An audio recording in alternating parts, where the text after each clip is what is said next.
Offer the wrong movements. Instead of driving a wrong movement underground, it is to be offered. It is to place the thing, the movement itself, to project it into the light. Generally, it wriggles and refuses. But, the mother laughs, that is the only way. That is why this consciousness is so precious. Well, what brings about the suppression is the idea of good and bad, a kind of contempt or shame for what is considered bad. And you do like this. The mother makes a gesture of repulsion. You do not want to see it. You do not want it to be there. It must.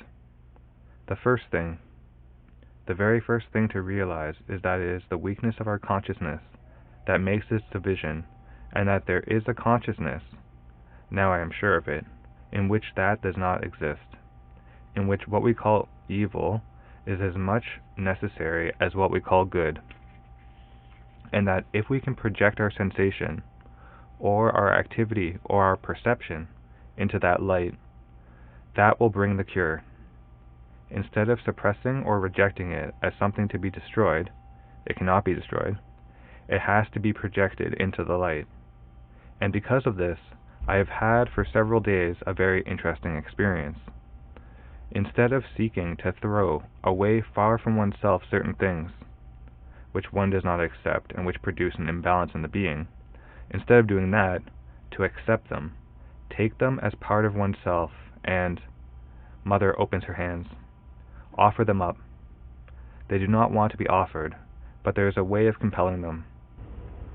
The resistance is diminished, in the proportion as we can diminish in us our sense of disapprobation. If we can replace the sense of disapprobation by a higher understanding, then we succeed. It is much more easy. I believe it is that all the movements that drag you down must be put in contact with the higher understanding. From the mother, notes on the way.